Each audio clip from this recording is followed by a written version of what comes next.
Hey, what's up guys, my name is Charlie. Today we're going to be reacting to some more nostalgia critic, and it's going to be old versus new, Batman versus Dark Knight.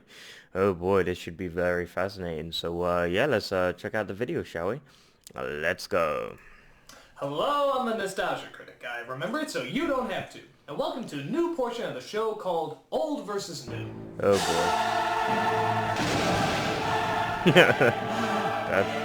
Wow, look at that. Look at that drawing.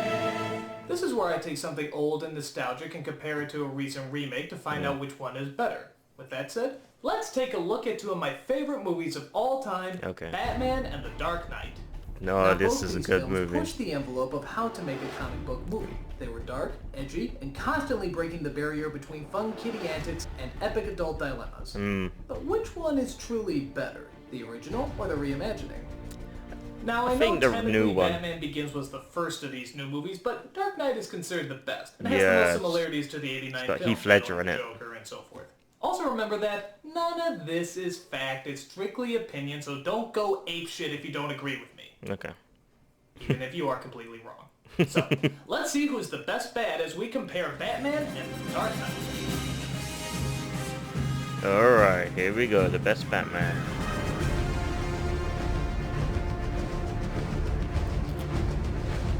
Oh boy.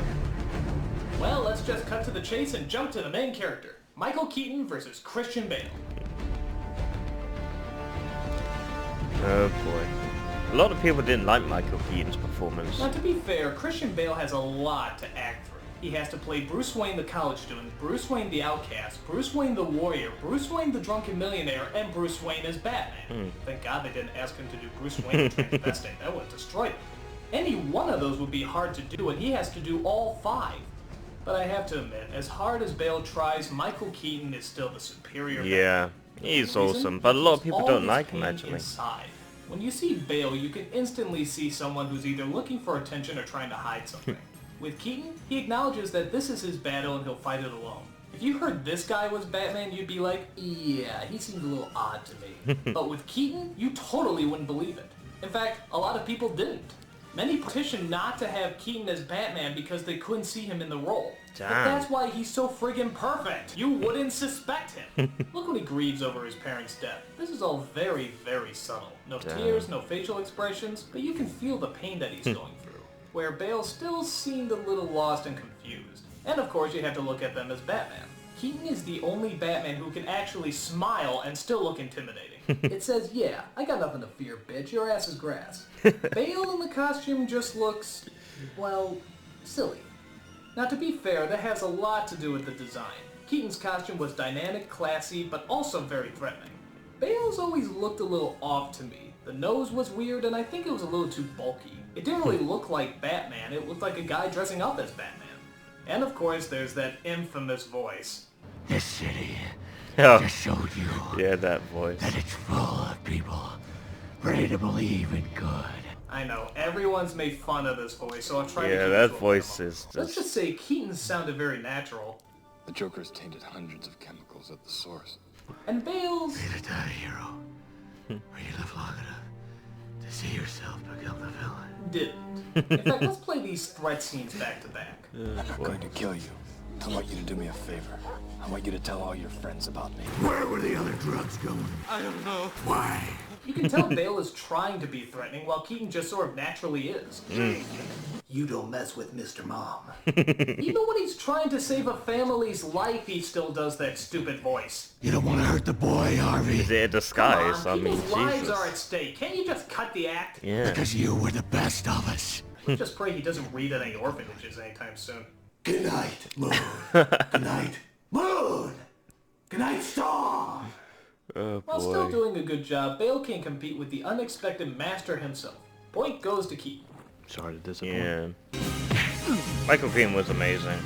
Like I said, not a lot of people But like a his hero can only performance. be as good as his villain, and the Joker is one of the greatest villains of all time.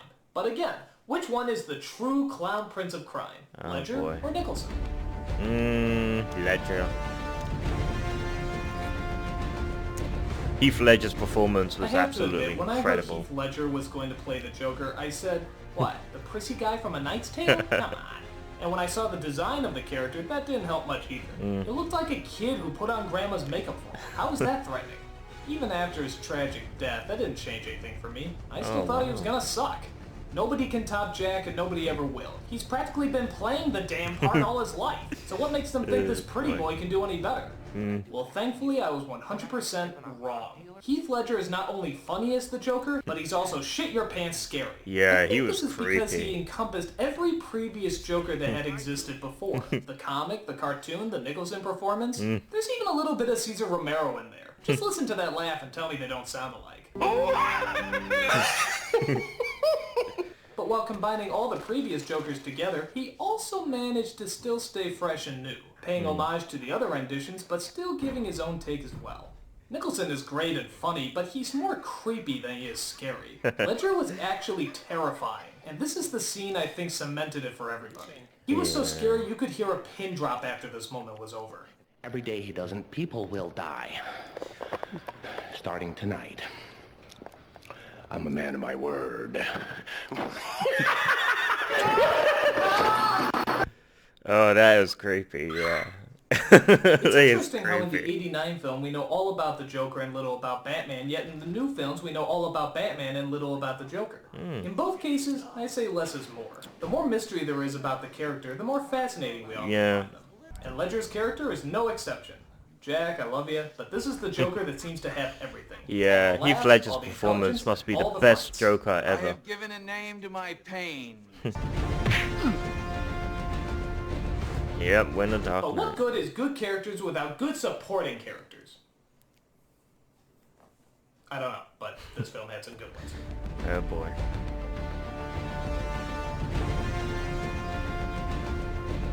Supporting This isn't cast. quite as easy to pick out because both films had a really good cast. I guess we'll look at girlfriends first. Kim Oh, Basinger versus God. Maggie Gyllenhaal / Katie Holmes. Now believe it or not, I actually didn't mind Katie Holmes in Batman Begins. True, it looks like she's about 12, but outside of that I think she did alright.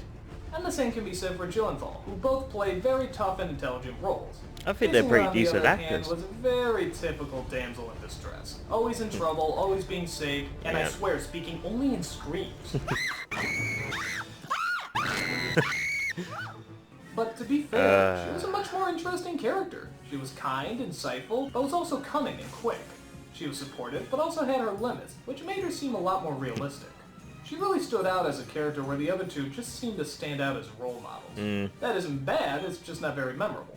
Alfred is also kinder in this movie, but I have to admit, I love how anxious and involved Kane gets in the new films. But, dude, does he always have a speech prepared? Batman stands for something more important. But you spat in the faces of Gotham's criminals. It's Yeah, wisdom you have. he always knows what to say, but That's that's the point, wisdom with Batman. age. He can make the choice that no one else can make.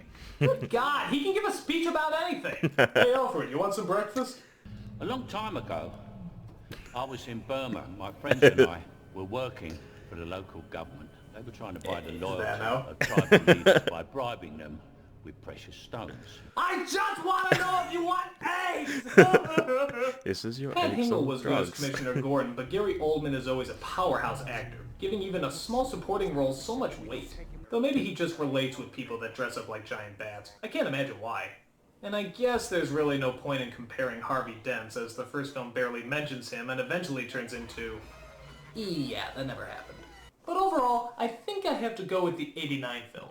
Why? Because goddammit it has Bob in it! And I fucking love Bob. He's the henchman that doesn't say anything, do anything, but for some reason he really leaves an impression. He's like the Boba Fett of Batman. He barely does anything, but for some reason people just love him. He even got his own action figure. Why? Damn. Why the fuck does he have his own action figure? Yeah. I don't know. I don't care. I just know that little bit of coolness tips the pile over to Batman's side. I love you, Bob. We all do. Are my number one. Damn. Alright, okay, yeah. But hey, what fun are good supporting characters if they can't beat the shit out of each other? Oh, Here's boy. to the best action scenes. Okay, let's see which one's better Both these action films have scenes. really good action, but I'll admit that Batman's is a little more traditional. I mean, the settings are great and the fighting is cool, but it's nothing really spectacular. I mean, look at this. They fire randomly in the air. Why? Isn't that a waste of ammo? What, they looking for birds to shoot or something? Despite Batman Begins suffering from way too much shaky cam, Dark Knight learned its lesson and gave us some really intense action scenes. The best one being the car chase in the middle of the film. This was really hardcore and had a great amount of suspense and tension. The rest of the action is decent too, though the last fight at the end did seem to go on a bit. The action seemed much grander in Dark Knight, where the grandness of all the other films is somewhat limited to its effects budget. Yeah, that doesn't look like a model at all. Again, I love the action in both films, but Dark Knight had you glued to its scenes from beginning to Yeah, end. there's just And I'd more say that explosions, definitely so to deserves the speak. vote.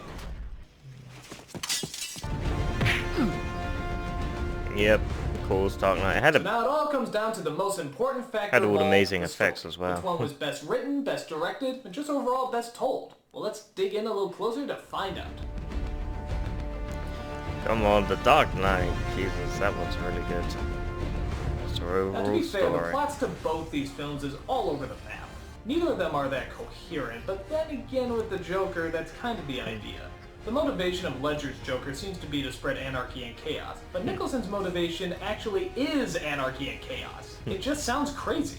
I make art till someone dies. How Damn. totally nuts is that?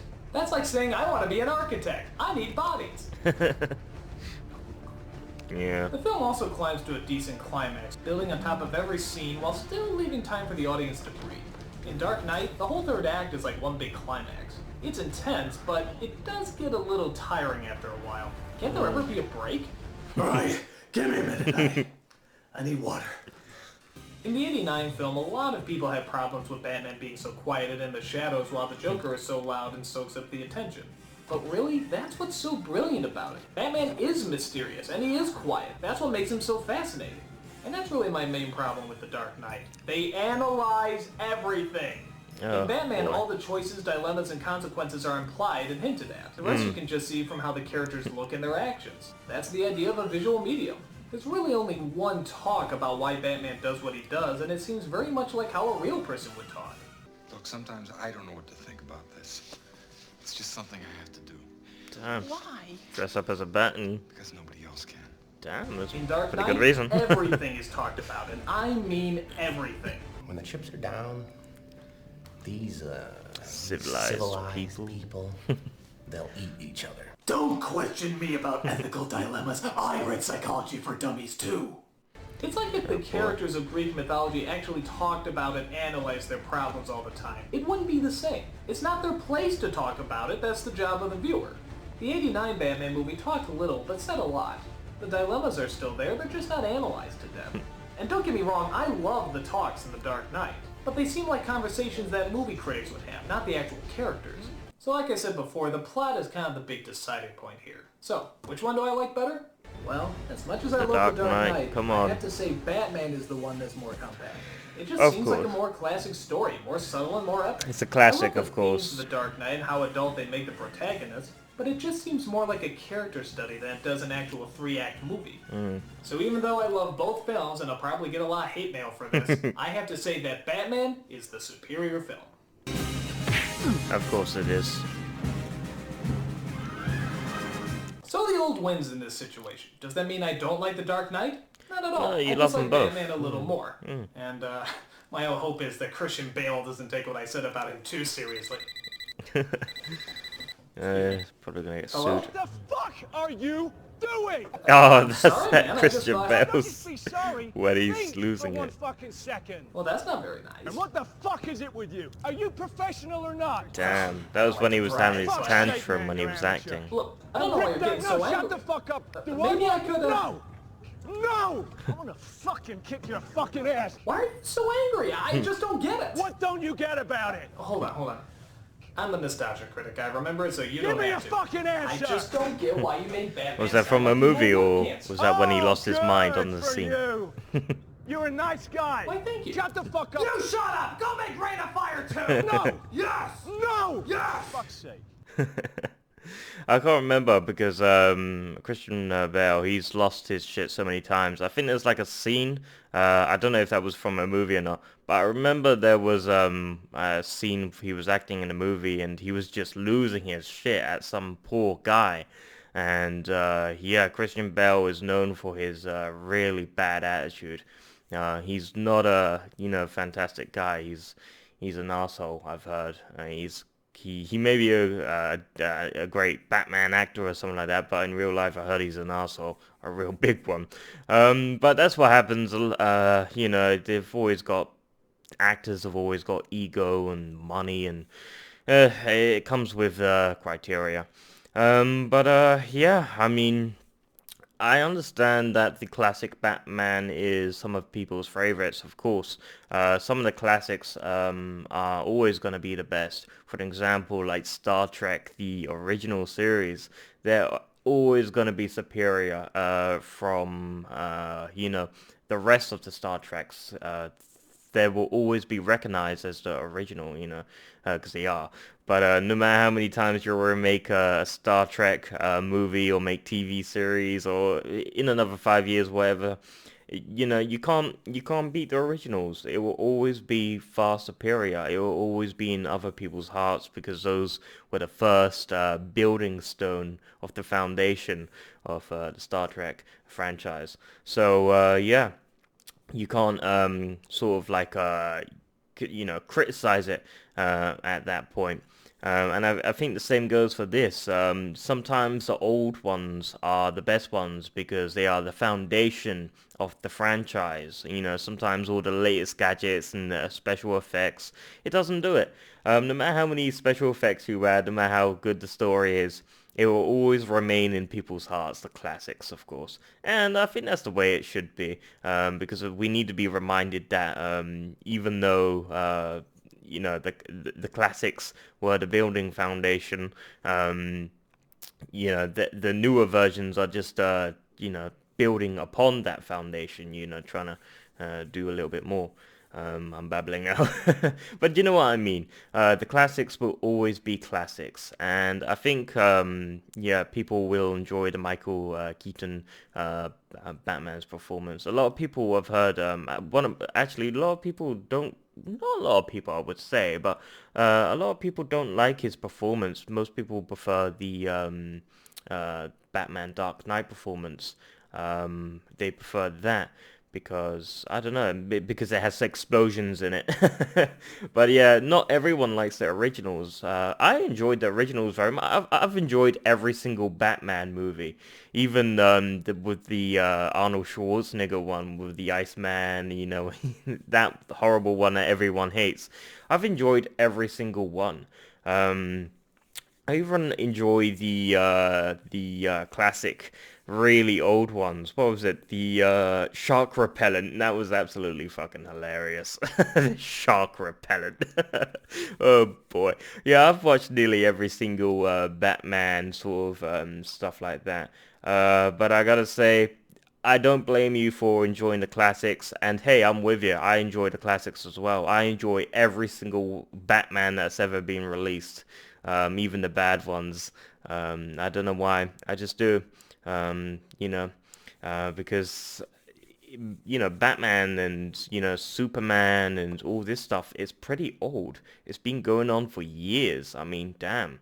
It's been going on for a very long time, and I don't think Batman and Superman and all these heroes are ever gonna die anytime soon. They're gonna last another 50 years or so, like Deadpool, because Deadpool's totally awesome. Yeah, if you like this video, make sure to give a like, comment down below, make sure to subscribe to my channel if you enjoy my content. See you guys in the next video. Peace.